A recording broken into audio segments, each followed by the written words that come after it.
Orava comigo, livro Jeremias, livro do profeta Jeremias, capítulo 29, Jeremias 29, nós vamos ler a partir do versículo 11, glória a Deus. Jeremias 29, 11. Amém?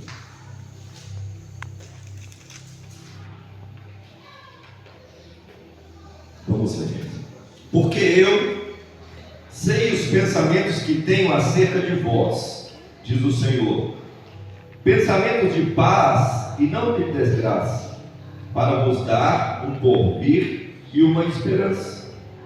Então me invocareis, e virei, e orareis a mim, e eu vos escutarei. Vós me buscareis, e me achareis, quando me buscardes de todo o vosso coração. Aleluia. Amém? Pode sentar no seu lugar, por favor, querido, em nome de Jesus. Queridos, essa mensagem, essa palavra, ela foi trazida ao profeta Jeremias, direcionada para o povo de Israel. O povo de Israel nessa época estava cativo, estava preso, e nós sabemos e acompanhamos através da Bíblia que muitas vezes o povo de Israel foi levado cativo, o povo de Israel foi levado como escravo, por causa da sua desobediência, por causa de terem se afastado de Deus, por causa de terem deixado de fazer a vontade de Deus. Então Deus permitia que aquele povo era levado. E essa era uma dessas situações. Só que existia nessa época um homem, um profeta de Deus, que clamava a Deus pelo povo. E por causa do clamor desse profeta, e por causa do empenho desse profeta, por causa da entrega desse profeta, aquele povo começou a voltar-se novamente para Deus, e eles começaram a entender que somente Deus é o Senhor. Então, Deus traz essa palavra a Jeremias e fala com ele: olha, Jeremias, eu sei quais os pensamentos que eu tenho acerca de vocês. Eu sei muito bem o que eu tenho preparado para vocês. Eu sei muito bem o que eu tenho reservado para vocês. E o que eu tenho reservado para vocês são coisas boas. São coisas que vão fazer com que você seja uma nação forte. Mas, Jeremias, por causa de tudo que aconteceu, o povo se desviou dos meus caminhos, e por causa disso muitas coisas aconteceram. Mas olha, Jeremias, o que eu tenho para vocês são coisas enormes. Eu tenho para vocês pensamento de paz, não pensamento de guerra, não pensamento de desgraça. O povo vivia constantemente sendo levado, sendo tomado por outros povos, sendo dominado por outros povos. Mas Deus estava dizendo para Jeremias o seguinte: Jeremias, eu tenho para vocês algo que é muito grande. Vocês estão vivendo momentos difíceis, vocês estão vivendo momentos de restrição, vocês estão vivendo momentos de escassez, mas o que eu tenho para vocês é algo que vai mudar a história dessa nação. A mensagem foi direcionada para o povo de Israel, mas hoje nós trazemos para nós. Nós temos vivido momentos difíceis, estamos vivendo momentos complicados, momentos de escassez, momentos em que a insatisfação do povo, momentos em que a falta de fé, de esperança tem movido o coração das pessoas, e muitas das vezes essa falta de esperança tem feito com que as pessoas se afastem cada vez mais de Deus. Mas assim como Deus trouxe essa palavra ao povo de Israel naquele momento, através de Jeremias, Deus traz através da minha vida uma palavra para você. Não tema, porque o que eu tenho preparado para você é algo sobrenatural. O que eu tenho para você é algo forte. O que eu tenho para você são momentos de paz e não de guerra. São momentos de abundância e não de escassez. Independentemente do que o mundo está vivendo, independentemente das projeções que estão sendo feitas para o ano de 2025, nós sabemos em quem nós temos crido. Amém. E o nosso Deus, Ele é bom o tempo todo. O tempo todo.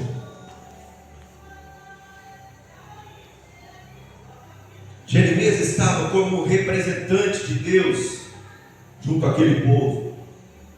E hoje Deus tem colocado muitas pessoas para serem os seus porta-vozes, para falarem acerca do Evangelho. E assim como naquele povo, e assim como naquela época, muitas pessoas estão virando as costas para Deus. Muitas pessoas estão deixando de consultar aquilo que Deus nos deu como direcionamento. Muitas pessoas estão deixando de acreditar que Deus é capaz de fazer algo sobrenatural na vida das pessoas, e elas têm acreditado em muitas coisas, menos naquele que pode mudar a história.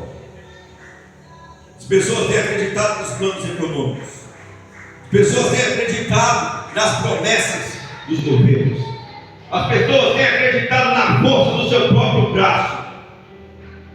Mas Deus te chama nessa noite a acreditar naquele que vive e reina para todo sempre, e que é capaz de mudar a sua história com apenas um estalar dos seus dedos.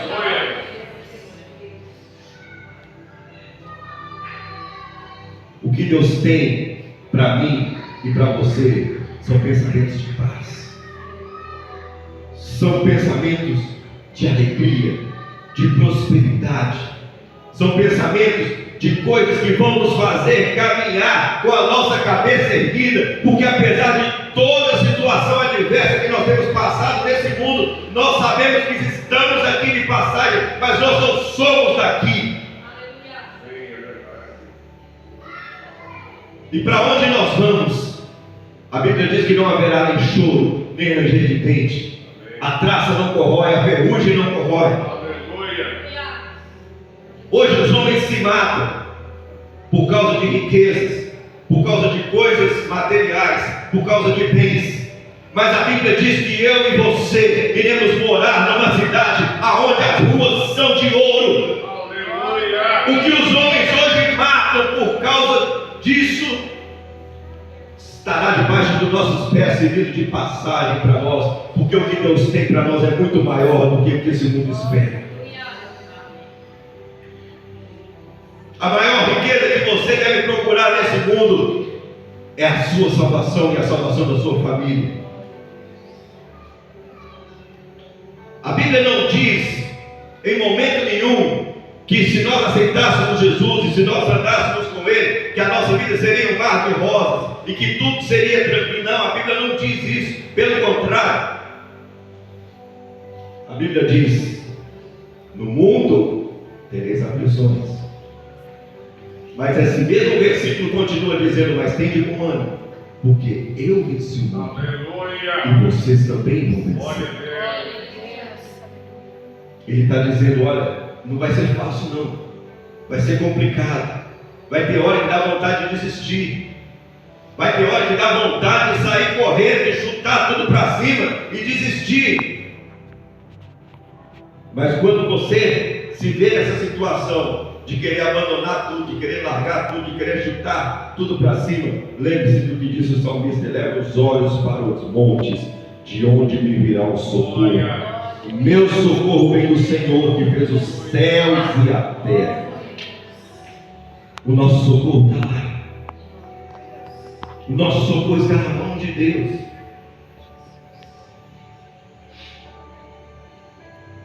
Não é só algo que nós temos que citar como um versículo da Bíblia, como está escrito na Bíblia. Não, nós temos que aprender a viver essas coisas. E às vezes é difícil viver essas coisas, porque a nossa mente, ela pende para as coisas da terra, para as coisas humanas. E para entender essa palavra aqui, para viver essa palavra aqui, só dá para viver essa palavra se nós vivermos e entendermos através da fé. E fé é algo sobrenatural. Ou você acha que com a nossa mente humana nós conseguimos entender facilmente que estava parado o povo diante de um mar, com o exército os perseguindo, e eles estavam ali sem saber o que fazer, de repente Deus abre uma avenida no meio daquele mar. Aleluia. Glória a Deus. Na mente humana isso é possível de entender. É impossível. Quando você tiver a oportunidade lá na praia, dá uma olhada na direção do mar e imagine aquele mar todo se abrindo e abrindo uma avenida para que as pessoas passassem ali pelo meio. E alguém estudioso aí que se diz sábio, se levantou algumas pessoas, algumas teses aí dizendo que aonde o povo de Israel atravessou não era o mar, era só um canal, era só um braço do mar, que de tempos em tempos a maré baixava e tinha condições das pessoas passarem por ali sem ser afogado, que essa história do mar devia ter se aberto é balela.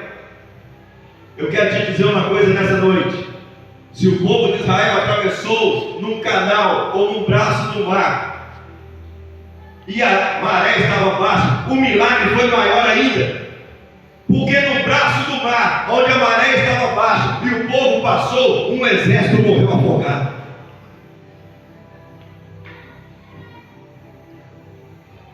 Foi maior ainda o milagre. Só que a Bíblia diz que, a Bíblia não diz que eles passaram no filetinho de água, não. A Bíblia diz que eles passaram em terra seca.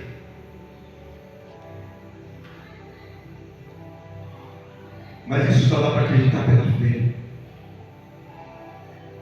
Só dá para acreditar que nós iremos vencer e que nós iremos ser vitoriosos naquilo que nós fazemos, nos nossos projetos, se nós tivermos fé. Sem fé não dá. A Bíblia diz que sem fé é impossível agradar a Deus. Você quer agradar a Deus? Então tenha fé. Você quer que Deus se agrade de você? Então tenha fé que Ele pode fazer. O profeta continua, aliás, a palavra que veio, o profeta continua da seguinte forma: então me invocareis, versículo 12, e virei, e orareis a mim, e eu vos escutarei. Deus estava falando com ele, sabe, Jeremias? Todas as vezes que a situação, que esse povo entender que a situação deles depende de mim, e eles me chamarem, eu vou estar aqui. Todas as vezes que me chamarem, eu virei. E nessa noite ele diz para você, todas as vezes que você o chama, ele vem. Ele vem, ele está com você em todas as situações da sua vida. Vocês vão me clamar e eu responderei. Clamar é diferente de pedir. Sim ou não? É diferente. Você pedir alguma coisa para alguém, você pede, e se aquilo não acontecer, se você não receber aquilo que você pediu, você fica triste, fica chateado, mas deixa para lá. Agora, quando você chega aos pés de alguém e clama, é porque você sabe que aquela é a única saída que existe para você. É a única opção que você tem para ser abençoado. E quando você chega aos pés da cruz, você chega aos pés de Jesus e clama por Ele e fala: Senhor, eu não tenho mais força, eu não sei mais o que é que eu preciso fazer, como é que eu vou agir, o que é que eu preciso realizar para que as coisas melhorem na minha vida. A palavra de Deus diz que quando você clama a Deus, o céu se abre e se move em seu favor.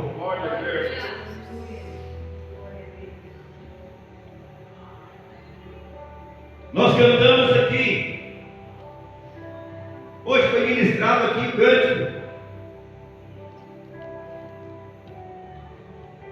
Não se apresse em sair da minha presença. Foi isso que nós cantamos? Mas muitas vezes nós nos apressamos em sair da presença dele. Nós queremos que Deus esteja conosco, que permaneça conosco, que faça a vontade dele na nossa vida, mas nós não tiramos o nosso tempo e não damos o nosso tempo para ele, e não deixamos ele agir. A gente quer que ele faça imediatamente. O homem, o ser humano é imediatista, mas o tempo de Deus não é contado cronos como o nosso. O tempo de Deus é diferente.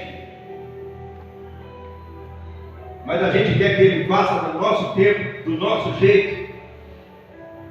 O que ele falou com Jeremias? Fala, eu sei os pensamentos que eu tenho acerca de vós. Deixa ele fazer o que ele quer. Deixa ele agir. O meu coração, o seu coração faz muitos planos. Está escrito no livro de Provérbios. Mas a resposta certa vem dos lábios do Senhor.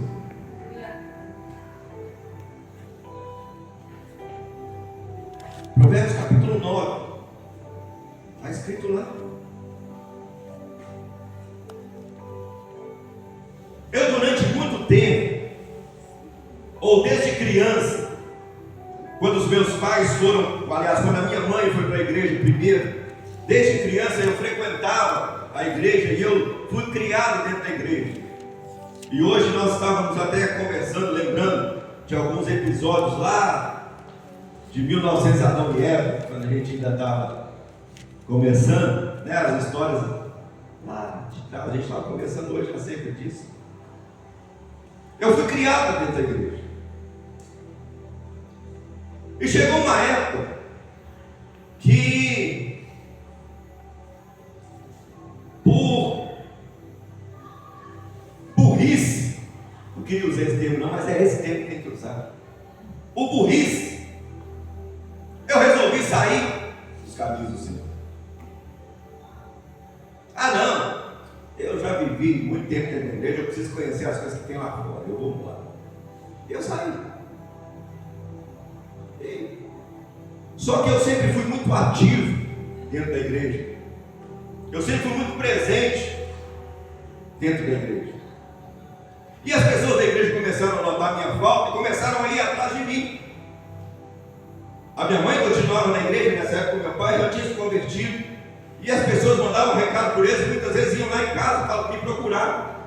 E eu fazia de tudo para correr dos irmãos, eu não queria estar perto dos irmãos, eu não queria ouvir eles falarem, porque eu sabia que eles iam falar comigo, mas eu não estava disposto a ouvir. E aí eu recebi uma proposta para fazer uma viagem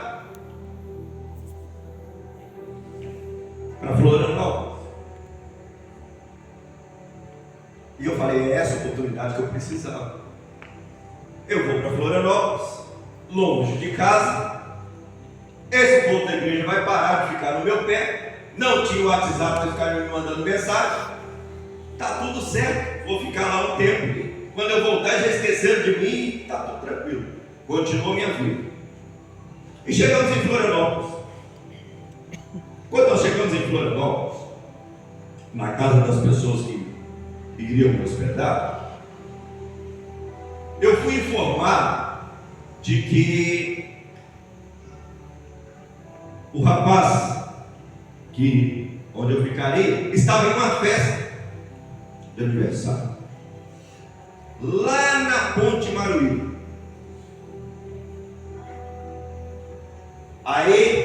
E aí, o que nós vamos fazer? Não, eu te deixo lá na ponte, você vai para o aniversário e fica lá. Aí eu fui feliz da vida, falei, não, já cheguei tendo festa, está do jeito que eu gosto, está do jeito que eu quero. Aí cheguei lá na festa. Quando eu cheguei lá na festa, sabe o que estava acontecendo? Sabe que tipo de festa que era? Era uma vigília. A festa era uma vigília. E eu cheguei, e a dona da casa nunca tinha me visto, não me conhecia, e ela me recebeu de uma forma tão amorosa, ela me deu um abraço tão gostoso, me deu uma forma tão tremenda, que eu fiquei constrangido em ir embora. Falei, eu vou ficar aqui. como é que eu saio agora? E fiquei, sem querer, chateado, porque não queria estar ali. Agora, começou a vigília, fiquei lá no cantinho, muitos jovens, o pessoal orando, cantando, tal. Eu sabia a maioria das músicas, porque eu fui criado dentro da igreja.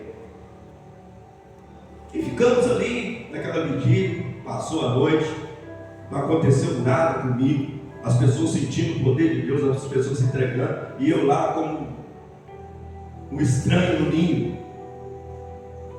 É porque Deus não estava ali? Não, é porque eu não queria. Deus estava lá. Deus estava naquele lugar, assim como Ele está aqui nessa noite, mas só está recebendo e só está sentindo aquele que quer. E nós ficamos ali naquela vigília, passou a noite toda. No outro dia de manhã as pessoas foram embora, mas nós continuamos lá naquela casa. E aí nós fomos tomar café da manhã. Por volta das 8 horas da manhã vamos tomar café. E aí nós sentamos na mesa para tomar café. Vamos orar para agradecer o café que Deus nos deu. A oração para agradecimento do café acabou às 2 da tarde. Porque o mover de Deus tomou aquele lugar mais uma vez. E não teve café coisa nenhuma. Não teve nem almoço. Foi oração, oração, oração. E era tudo que eu não queria. Era tudo que eu não queria. Fomos para casa. Chegamos em casa, ficamos lá. No outro dia, estávamos em casa e chegam 2 amigos que eu já tinha feito em Florianópolis, já tinha vindo em Florianópolis outras vezes. Aí chegou 2 amigos lá. Eu falei, ó, que legal, o pessoal chegou, que bom, vamos conversar. Aí eles falaram, vamos ali com a gente. Saímos 4, 5 pessoas, caminhando. E aí, alguns metros de onde nós estávamos, ou de onde era a casa que eu estava, tinha uma igreja. Eu não me recordo agora se era Deus e Amor ou Assembleia de Deus, não lembro. E a mãe desse rapaz era zeladora da igreja, ela limpava a igreja. Ela deu a chave para ele e acabou a minha bateria. Ela deu a chave para ele e nós entramos lá na igreja. Aí quando chegamos na porta da igreja, eu falei, mas não é possível, me trouxeram para a igreja. Eu saio lá de Minas Gerais, porque eu não queria saber de igreja, porque eu não queria saber de nada. E aí o pessoal me traz para a igreja. Entramos na igreja e começamos a orar ali naquele lugar. Falei, meu Deus do céu, por que eu não fiquei em Minas? O que eu vim fazer em Florianópolis? E começamos. E no meio daqueles jovens que estavam ali, tinha um que eu não conhecia. Era um adolescente de 13 anos. Eu nunca tinha visto aquele menino. Nós já éramos um pouco mais velhos. Nós já éramos um pouco mais velhos. Mas aí tinha aquele menino de 13 anos. E todos orando, eu sentado no banco. Aquele menino chegou perto de mim, sentou do meu lado, me abraçou e falou, olha, Deus está te chamando de novo. Não adianta você correr, não adianta você fugir, porque Deus tem um propósito na sua vida. Aí eu parei, dei uma olhada para ele, então, pronto, da onde que esse menino apareceu? E ele começou a contar a minha história, que eu estava vivendo lá em Minas Gerais.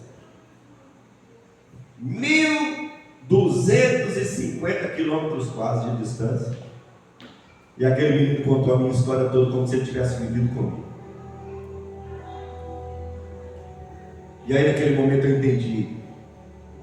Quando Deus tem um propósito na vida de alguém, você pode se esconder, você pode se jogar no buraco, você pode se afundar. Aí eu fui entender o que é que a Bíblia diz quando Jesus pergunta: vocês não vão embora não? Para os discípulos, vocês vão sair daqui não? E aí foi responder para ele: Senhor, para onde nós vamos se só o Senhor tem palavra de vida eterna? Aleluia! Eu entendi isso. E aí voltei para os caminhos do Senhor. Mas por que eu estou contando isso para você? Porque talvez hoje você está aqui, você veio nesse lugar, nessa noite, participar do culto, essa noite de Santa Ceia, e você está perdido no caminho, você está pensando em desistir, eu quero te dizer uma coisa: não faça isso, porque Deus tem um propósito na sua vida. Não saia dos caminhos do Senhor, porque Ele tem algo especial para você. Ele tem pensamento de paz e não de guerra para você. Ele tem algo especial para a sua casa, para a sua família. A situação está difícil, mas lembre-se de uma coisa: Ele disse que estaria conosco todos os dias até a consumação dos séculos, e Ele está conosco. Mas nós não podemos abandoná-lo. E Ele não é invasivo. Se nós não quisermos, Ele não vai se apoderar de nós de forma invasiva. Ele quer o meu coração, Ele quer o seu coração, mas espontaneamente. Ele está à porta do seu coração batendo. Se você abrir, Ele vai entrar e vai fazer morada em você. Não é possível sair, se afastar da presença de Deus, se Ele tem propósito na sua vida. A Bíblia diz que nenhum de nós vai morrer enquanto Deus não cumprir em nós todos os seus propósitos. Você pode pedir a morte, e às vezes a gente se pega e diz: Senhor, me leva uma vez, aguenta esse mundo, mas não. Misericórdia, está cada dia pior, a situação está cada dia mais complicada. Cada dia que passa, as coisas pioram. Me leva de uma vez, eu quero ir embora. Não precisa pedir não, querido. Você só vai quando for a sua hora, e quando Deus estiver cumprindo o propósito dele na sua vida. Amém. Você pode estar na sua casa, você pode estar a 1.250 quilômetros de distância, você pode estar do outro lado do planeta, mas se Deus tem um propósito na sua vida, Ele vai se cumprir. Você vai participar dessa mesa nessa noite. É um ato simbólico, mas é cumprimento do mandamento deixado pelo próprio Cristo, o próprio Jesus. Na noite em que foi traído, tomou o pão, deu graças, tomou o cálice, deu graças e falou com os discípulos: olha, façam isso todas as vezes em memória de mim até que eu venha. E é por isso que nós participamos dessa mesa, porque nós cumprimos o mandamento do próprio Cristo, uma determinação do próprio Cristo. Mas você não pode participar dessa mesa de qualquer maneira. Eu não posso participar dessa mesa de qualquer jeito, porque não é só um pedaço de pão, não é só um cálice com suco de uva. O que nós estamos fazendo é nos fortalecendo e nos pedindo a Deus que nos fortaleça por mais 30 dias, até que nós chegamos na próxima ceia e nos fortalecemos de novo.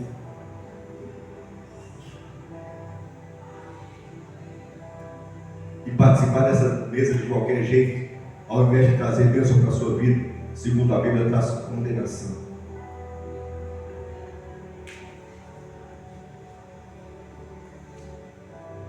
Pastor, eu não estou digno de participar dessa mesa hoje. Eu fiz isso e aquilo e eu estou errado.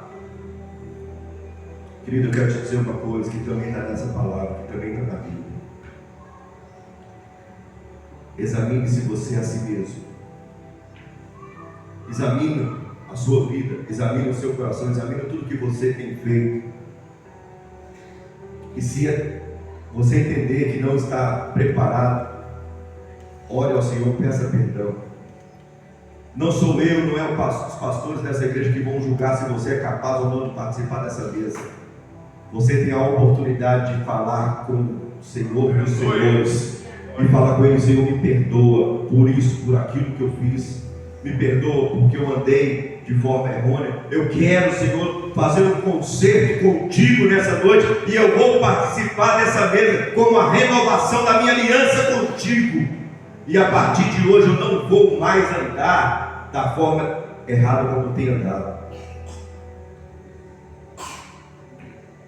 Agora, se você tem a intenção de continuar fazendo errado, de continuar andando errado, de continuar caindo, achando que Deus, a qualquer momento eu peço perdão e Deus me perdoa e está tudo bem. Se o seu pensamento é esse, reveja a sua vida, reveja aquilo que você tem feito, porque muitas pessoas acham que eu faço o que eu quero, depois eu vou lá, peço perdão, e depois eu faço de novo, eu peço perdão de novo. A Bíblia diz que Deus é misericordioso e Ele é galardoador, e Ele perdoa os nossos pecados e joga lá no mar do esquecimento. Mas sabe o que acontece? Muitas vezes eu e você vamos lá no mar do esquecimento nadar e buscar as coisas antigas que estão lá. Deus jogou lá para ser esquecido, para ser largado, mas nós entramos lá e vamos tentar resgatar. E nós trazemos a memória e trazemos à tona aquilo que foi lançado lá. Mas nessa noite Deus te chama a fazer um concerto com Ele. Deus te chama a ter uma renovação da aliança com Ele. Ele tem pensamentos de paz, Ele tem pensamentos de alegria, Ele tem pensamento de prosperidade, Ele tem pensamento de coisas maravilhosas para a sua vida. E Ele não tem só pensamento, Ele vai realizar isso para a sua vida se você quiser. Porque Ele é Deus. Então eu gostaria que você ficasse de pé nesse momento, por favor.